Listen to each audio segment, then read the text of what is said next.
Presidential Broadcast Service. Radyo Pilipinas. Radyo Publiko ng Bagong Pilipinas para sa Bagong Pilipino. Naghahatid ng mahahalagang balita at impormasyon na guugnay ng pamahalaan sa sambayanan. Tulay sa himpapawid ng serbisyo publiko. Radyo Pilipinas. Radyo Publiko. Ang boses ng Pangulo sa Iloilo. Radyo Pilipinas. 585 AM. Philippine Standard Time, alas 8:37 na sa aga.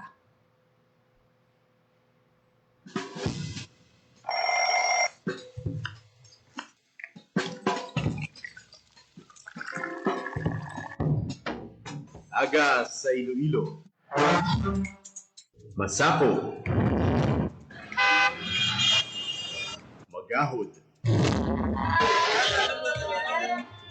Mapagsik.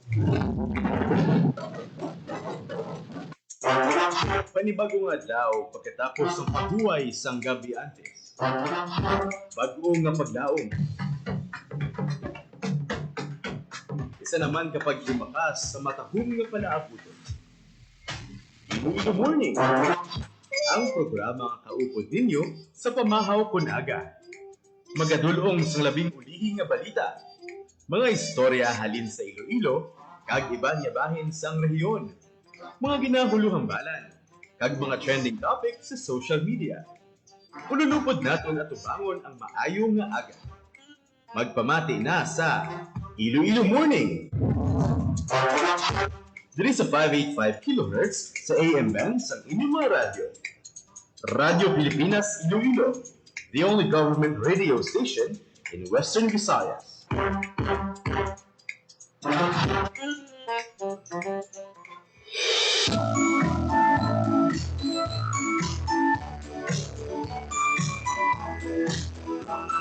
Maayong aga Pilipinas, maayong aga Western Visayas.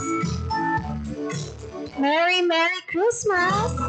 Sa tanan na nakatutok sa Radyo Pilipinas Iloilo subong nga adlaw. Sa Miyerkules nagali kita, no? Pagkina na nagsyon natin nga Martes, Miyerkules nagali kita subong adlaw.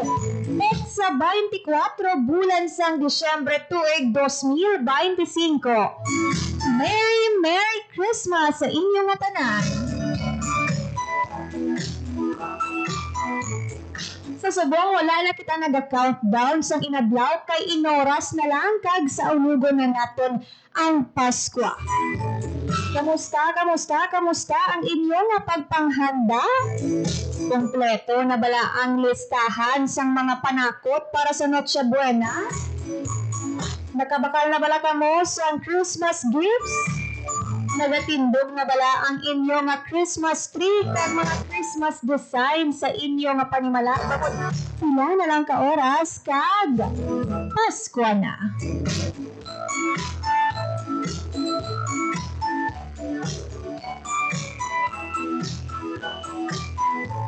Ginatamyaw natin ang tanan nga nagatamati subong mga empleyado natin nga ti subong is a holiday. Ara na sa ilang nga panimalay masako na ang mga estudyante natin nga nakapauli man kay Christmas break na subong. And sa mga empleyado yang nga may duty subong nga holiday, iulupod kita. Advance Merry Christmas lang sa inyong nga tanan.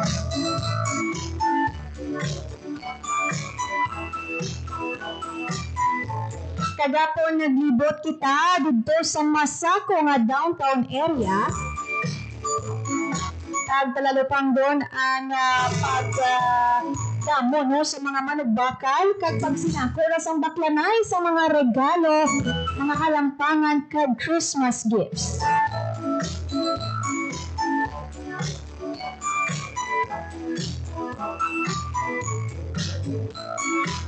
Naton kung nakatutok ko mo subong sa Facebook live naton, ipakita ko sa inyo ang sitwasyon dito sa may downtown area. Kompleto srikado sa mga halampangan para sa mga kabataan. Pili lang kamo mga stuffed toy, mga tarak-tarak, mga dolls. May araman sa mga RTW.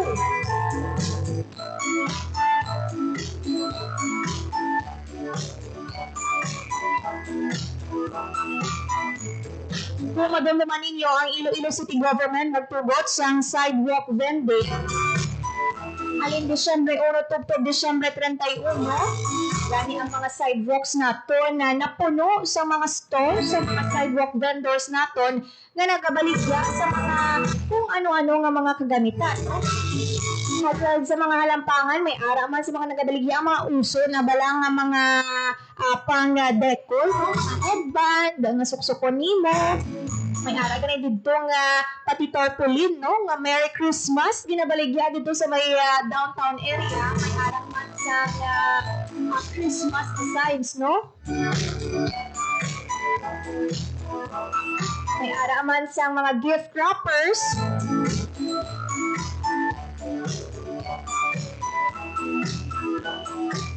And syempre, ang mga kauturan natin sa mga sidewalk vendors, no, naghinagaw man sang ilang kaibigan na mapakinggaman. Ako lang nagaring, no, kasi pag-istorya natin sa pila ka mga sidewalk vendors, si medyo nag-aagwanta sila subok. Ito lain na gid ang panahon subong, no? Sulit pila kung ikumpara sa unang masako pa ang baklanay. Sa mga kauturan naton kay ti wala pa sa iban nga option, no? Subong nga medyo piga-pigado ang ilang baklanay kay man uso subong ang online shopping. Hindi gina naton malikawad, no? Ngati kumbaga may mga lain-lain kita nga developments, subong gid man nga mga tinion, ti mga iba naton nga mga kauturan nga hindi naluyag nga magbiyahe maggadto sa downtown, no? Mas piliyon nila nga magpili sa ilang nga mga regalo sa ilang nga cellphone. Kasi may kanya-kanya nga mga applications na makita mo ano ang size, ano ka damo, ano man ang color. Tapos pwede man nila dahil mabaydan or pwede man nila nga baydan upon delivery. Hindi man natin mabasol ang pula sa mga kauturan natin na mas piliyon nga magbakal sa ilang nga mga regalo pinaagi sa mga online applications. Cause and effect relationship sa mga sidewalk vendors daw halos 80% gid ang pagnubo sa ilang nga income bangod sa pag-uso sa online shopping. Para sa mga kauturan natin nga wala pa makahingagaw, no? Ang mga baligya ito sa may downtown area, pwede pa kamo karon kahingagaw. May mga prutas, may mga RTW, mga bayo, mga regalo nga damo gid ang mapulian ninyo. So, I'm sure ang pila sa mga kauturan natin mahingagaw pa karon sa hapon or tulad nga aga para magbakal sang ilang nga mga pangregalo. Ang panawagan sa DTI sa PFP, no, kag pila naton ka mga otoridad maging mabusisi kita nga mga managbakal kag konsumidor. Siguraduhon nga ang mga baklon naton nga mga halampangan, no, may nagakaigo nga rehistro, no, safe, kag may mga marka na ginalikwar sang DTI. Ay nakalagyan naman sang BFP, no, o mahingagaw pa lang kamo karon bakal sang inyong Christmas decorations or Christmas lights. Make sure na may mga certification, no, kag hindi substandard na mga Christmas lights ang inyong baklon para makalikaw kita sa sunog. Kung tauhay man lang kamo, no, why not, no? Nabuligan natin ang mga sidewalk vendors nga makabawi-bawi isang ilang nga income sa magbakal direkta sa ila dito sa mga nagkalain-lain nga area diri sa may Iloilo City, no? Ang mga nagbaligya sa mga gift wrappers, no? Nagatanggap pa sila sa mas barato nga gift wrapper kuno kung pwede man sa sulod sa mall, so pwede ka na makabakal halin 5 pesos up to 80 pesos na gift wrappers.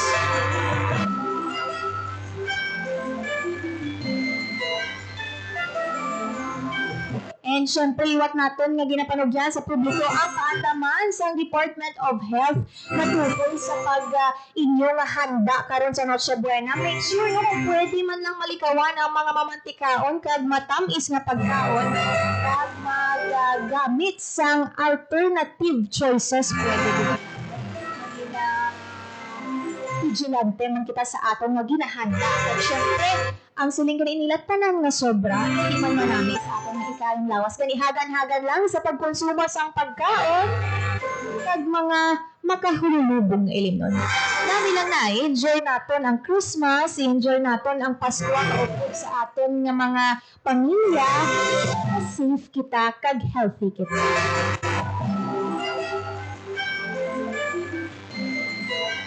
Philippine Standard Time, alas 8:47 na kita sa sininga tinion. Ibalungan natin ang Christmas message naman sa aton nga alkalde ni Iloilo City Mayor sa Trias, kay Tishon po subong kada Ilonggo nag-celebrate sa Pasko. Ano bala ang iya nga mensahe para sa tagsa ka Ilonggo?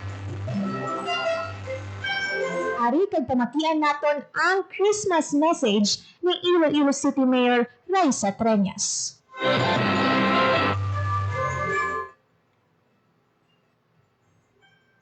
Being a steadfast partner ni si Mayor Inday Raisa Trias una sa tanan. Nagpasalamat gid ako sa Pumuluyong Ilonggo for being a steadfast partner sa Iloilo City Government sa pagtipig sang aton syudad kag pag-atipan sang kada isa. May we continue to work together in bringing inclusive and people-centered service to the city of Iloilo. Palangga ako gid kamo, and I wish you and your families a Merry Christmas and a Happy New Year. Ini si Mayor Inday Raisa Trias una sa tanan. Nagpasalamat gid ako sa Pumuluyong Ilonggo for being a steadfast partner sa Iloilo City Government sa pagtipig sang aton syudad kag pag-atipan sang kada isa. May we continue to work together in bringing inclusive and people-centered service to the city of Iloilo. Palangga ako gid kamo, and I wish you and your families a Merry Christmas and a Happy New Year.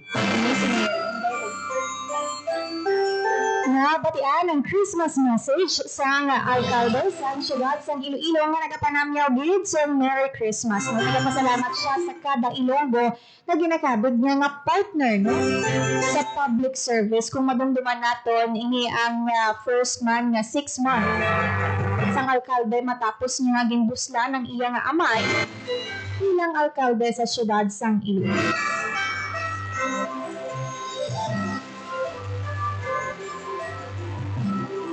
Kung madumduman naton ang unang mention ng Christmas wish ang alkalde is unity no, para sa tanan nga Ilonggos. No? Ang sabi niya, ang iya nga prioridad subong nga 2026 no, as we look forward, mga programs nga magkapaayo sa kada Ilonggo.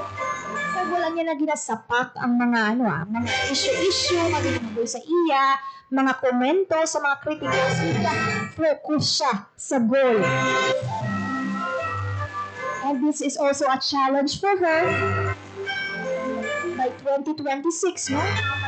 1 year siya sa pagpungkot ng alkalde. Kung ano pa ang iya nga mga programa na ikapatuman sa syudad sang Iloilo no? Para man nga masanin natin nga outside ya sa legacy sang iya nga amay. Ano ka bala ang mahatag sang bago nga alkalde sa syudad sang Iloilo? Anyways, ang Iloilo City Government naka blue alert status subong nga holiday season. Bukod padayon sila nga magabantay sa mga nagkalain-lain nga mga pampubliko nga lugar.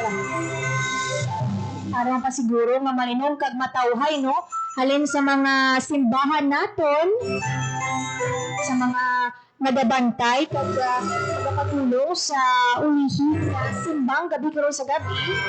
Ang mga naka-standby man kita nga mga personnel halin sa CBRMO, mga ambulansya, mga traffic personnel man sa Traffic and Transportation Management Office. Ano na, no? Lulot natin i-highlight, no? Ang ining mga volunteers kag mga kasunod natin, tawag sila, mga essential services. Ano wala naga-holiday dala sang nature sa ilang trabaho. Siyempre, gina-recognize man naton ang mga kauturan naton nga magasaulog sang Pasko nga malayo sa ilatag sa kapamilya. Ang mga OFWs, ang mga kauturan naton nga diri adi nag-obra sa Iloilo City pero ang ilang pamilya sa ibang pang lugar o ang mga kauturan naton nga Ilonggos nga dito sa Metro Manila kag iban pa nga bahin sang pungsod nga nag-celebrate or mag-celebrate sa ilang nga Pasko ang malayo sa ilang nga pamilya. And salubungan mga ton ang mga empleyado bala nga wala gid sa nga break or wala gid sa nga huway bangod man sa nature sa ilang nga mga trabaho ang mga naka-assign sa ospital, no? Mga sa airport, pati ang mga kauturan naton, ang mga kaupdanan naton sa media nga naka-standby, no? Bangod man sa nga nature na nasa ilang nga trabaho. So, advance Merry Christmas sa inyo. Nila, dolain na dito ng Pasko, subong no, for some, compared sa iba, no? Kasi sila masadya ko ng Pasko sa mga nagligad ng mga tinuig, kung medyo masubog-guro ang Pasko, subong. But siguro, siling kahapon sa homily, no, sa pare sa simbang gabi niya, kasi bala nga nalipat lang kita o wala lang natin binabuksan ang aton nga mga mata sa mga blessings nga nabato natin. Siling nga halin sa pagbugtaw mo sa aga, dapat gina-consider ina nga blessing. Gani dapat nga pasalamatan natin kung ano man ang mabato natin nga blessing sa mga tuig sa 2025. Sige nga, dapat sa mga Pasko, amoy na ang sentro sa aton nga selebrasyon ang pagpasalamat sa blessings kag bugay nga ginhatag sang Ginoo. Salamat kita nga may ara kita sa good health, pasalamat kita nga makakaon kita 3 times a day, no? Mga simple nga mga bagay nga kung kaysa nalipatan natin nga makita, no? Kag mapasalamatan. And syempre, ang dimension rin natin kahapon, no? Siguro ang best Christmas wish natin, is peace, no? Peace sa aton nga tagipasuon, sa aton nga mind, sa aton nga pamilya, sa aton nga trabaho, peace, and syempre good health para sa aton nga tanan.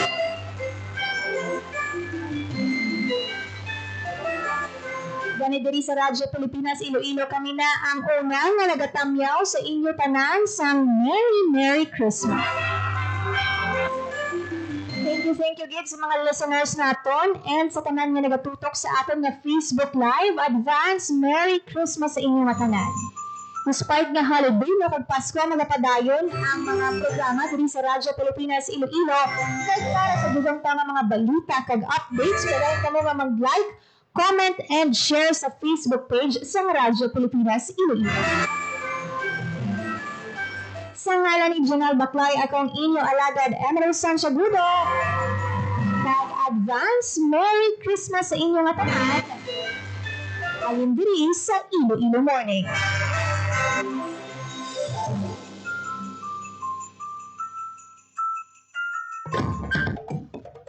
Ito ang Presidential Broadcast Service Radyo Pilipinas. Radyo Publiko ng Bagong Pilipinas para sa Bagong Pilipino.